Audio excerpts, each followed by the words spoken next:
સુરતમાં ધ્યાન યોગ શિબિર યોજાઈ તેમાં મોટી સંખ્યામાં યોગ ટ્રેનર યોગ સાધકોની વચ્ચે ભાજપના સીઆર પાટીલની પ્રેરક ઉપસ્થિતિ સાથે યોગ કરનારાઓનો ઉત્સાહ વધાર્યો। વર્તમાન સમયમાં વ્યક્તિ કોઈના કોઈ ટેન્શનમાં પોતાનું જીવન જીવી રહ્યા છે, ત્યારે આ ટેન્શનમાંથી મુક્તિ માટે યોગ અને સાધના ખૂબ જરૂરી છે।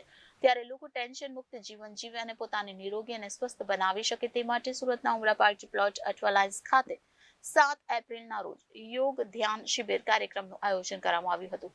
શહેરના અલગ અલગ વિસ્તારમાં રહેતા યોગ કોચ, યોગા ટ્રેનર અને યોગ સાધકો તેમજ મોટી સંખ્યામાં લોકોએ આ યોગ શિબિરમાં ભાગ લીધો હતો।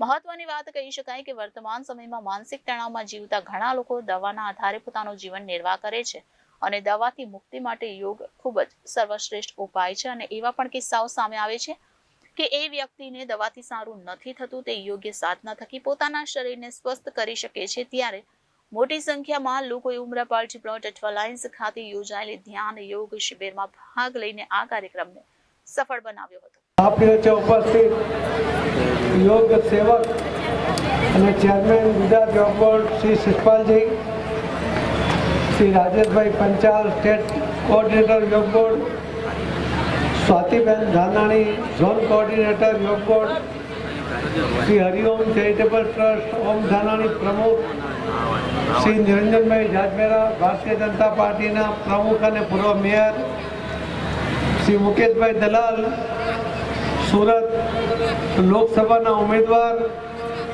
શ્રી કિશોરભાઈ બિંદલ મહામંત્રી શ્રી પરેશભાઈ પટેલ પૂર્વ સ્ટેન્ડિંગ કમિટી ચેરમેન અને કોર્પોરેટર, વ્યાસ પર બેઠેલા આગેવાનો, આ વિશાળ સંખ્યામાં અહીં ઉપસ્થિત સૌ યોગ પ્રિય ભાઈઓ અને બહેનો, આપ સૌને વંદન, આપ સૌને પ્રણામ। આપણી સંસ્કૃતિ છે અને એ સંસ્કૃતિની અંદર યોગનું અનેરું મહત્વ છે। આ દેશના કરોડો લોકોએ આ યોગ ચાહનાથી અને યોગ દ્વારા પોતાના શરીરની કાળજી રાખવા માટે અને બીજાને મદદ કરવા માટેનો સફળ પ્રયત્ન પણ કર્યો છે। આદરણીય પ્રધાનમંત્રી મોદી સાહેબે આ આપણી સંસ્કૃતિ, આ યોગને વિશ્વમાં લઈ ગયા। એમના એક શબ્દથી 171 જેટલા દેશોએ યોગને માન્યતા આપી અને 21મી જૂનને દિવસે યોગ દિવસ તરીકે આખા વર્લ્ડમાં એની ઉજવણી કરવાનું શરૂ થયું। આદરણીય પ્રધાનમંત્રી મોદી સાહેબ ના હોત તો આ યોગ આપણા દેશમાં સીમિત થઈને રહી ગયો હોત, પરંતુ મોદી સાહેબ જ્યારે પ્રધાનમંત્રી બન્યા પછી એમણે જે પ્રાયોરિટીના કામ કરે એમાં યોગ પણ એક મહત્વની વાત હતી। કેમ કે આદરણીય પ્રધાનમંત્રી શ્રી મોદી સાહેબ પણ દુનિયા જાણે છે કે એ પણ રોજ યોગ કરતા હોય છે। એમની તંદુરસ્તીનું, એમની સ્ફૂર્તિનું જો કોઈ કારણ હોય તો યોગ છે એ આખી દુનિયા એનો લોહા માની ચૂકી છે।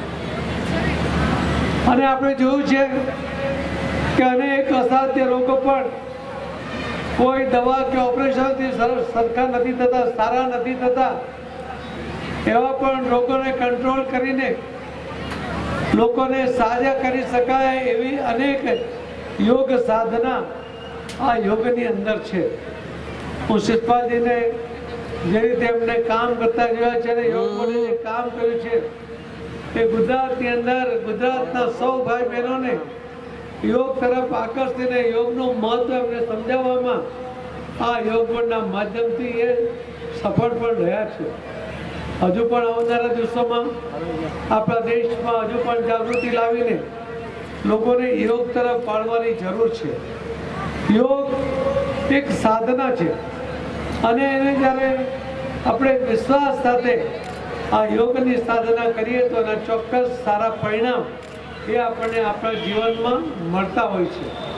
આપ સૌ તો રોજ યોગ સાથે જોડાયા છો અને એના જ કારણે આપણી તંદુરસ્તી, આપણી સ્ફૂર્તિ એ જોઈને પણ અન્ય લોકો એની અંદર જોડાતા હોય છે। આ જ યોગ સાધકો જે આપ બેઠા છો એમાંના ઘણાને યોગમાંથી પણ આર્થિક ઉપાર્જનની વ્યવસ્થા થાય છે।